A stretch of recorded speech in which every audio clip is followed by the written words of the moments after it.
भगवान शंकर के पूर्ण रूप काल भैरव एक बार सुमेरु पर्वत पर बैठे हुए ब्रह्मा जी के पास जाकर देवताओं ने उनसे अविनाशी तत्व बताने का अनुरोध किया। शिव जी की माया से मोहित ब्रह्मा जी उस तत्व को न जानते हुए भी इस प्रकार कहने लगे, मैं ही इस संसार को उत्पन्न करने वाला स्वयंभू अजन्मा एकमात्र ईश्वर अनादि भक्ति ब्रह्म घोर निरंजन आत्मा हूँ। मैं ही प्रवृत्ति और निवृत्ति का मूलाधार सर्वलीन पूर्ण ब्रह्म हूँ। ब्रह्मा जी ऐसा की पर मुनि मंडली में विद्यमान विष्णु जी ने उन्हें समझाते हुए कहा कि मेरी आज्ञा से तो तुम सृष्टि के रचयिता बने हो, मेरा अनादर करके तुम अपने प्रभुत्व की बात कैसे कर रहे हो।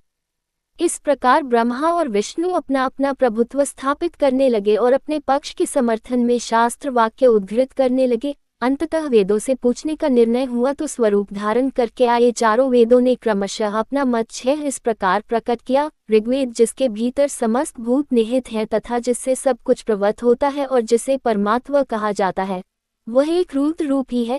यजुर्वेद जिसके द्वारा हम वेद भी प्रमाणित होते हैं तथा जो ईश्वर के संपूर्ण यज्ञों तथा योगों से भजन किया जाता है, सबका दृष्टा वह एक शिव ही है। सामवेद जो समस्त संसारी जनों को भरमाता है, जिसे योगी जन ढूंढते हैं और जिसकी भांति से सारा संसार प्रकाशित होता है, वे एक त्रयंबक शिवजी ही है। अथर्ववेद जिसकी भक्ति से साक्षात्कार होता है और जो सब या सुख दुख अतीत अनादि ब्रह्म है, वे केवल एक शंकर जी ही है।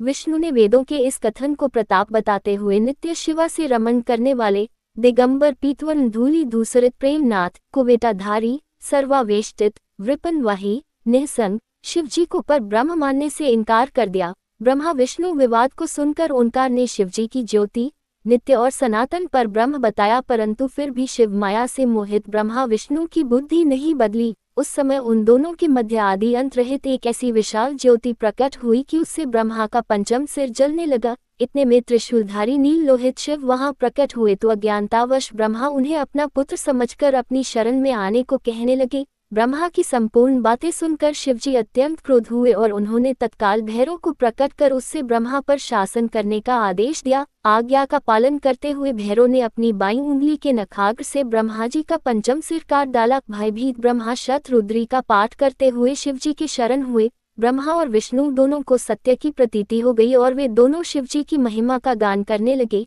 ये देखकर शिवजी शांत हुए और उन दोनों को अभयदान दिया। इसके उपरांत शिवजी ने उसके भीषण होने के कारण भैरव और काल को भी भयभीत करने वाला होने के कारण काल भैरव तथा भक्तों के पापों को तत्काल नष्ट करने वाला होने के कारण पाप भक्षक नाम देकर उसे काशीपुरी का अधिपति बना दिया। फिर कहा कि भैरव तुम इन ब्रह्मा विष्णु को मानते हुए ब्रह्मा के कपाल को धारण करके इसी के आश्रय से भिक्षावृत्ति करते हुए वाराणसी में चले जाओ। वहां उस नगरी के प्रभाव से तुम ब्रह्म हत्या के पाप से मुक्त हो जाओगे। शिवजी की आज्ञा से भैरव जी हाथ में कपाल लेकर ज्यों ही काशी की ओर चले, ब्रह्म हत्या उनके पीछे पीछे हो चली। विष्णु जी ने उनकी स्तुति करते हुए उनसे अपने को उनकी माया से मोहित न होने का वरदान मांगा। विष्णु जी ने ब्रह्म हत्या के भैरव जी के पीछा करने की माया पूछना चाहिए तो ब्रह्म हत्या ने बताया कि वह तो अपने आप को पवित्र और मुक्त होने के लिए भैरव का अनुसरण कर रही है। भैरव जी ज्यों ही काशी पहुंचे त्यों ही उनके हाथ से चिमटा और कपाल छूटकर पृथ्वी पर गिर गया और तब से उस स्थान का नाम कपालमोचन तीर्थ पड़ गया। इस तीर्थ में जाकर सविधि पिंडदान और देव पितृ तर्पण करने से मनुष्य ब्रह्म हत्या के पाप से निवृत्त हो जाता है।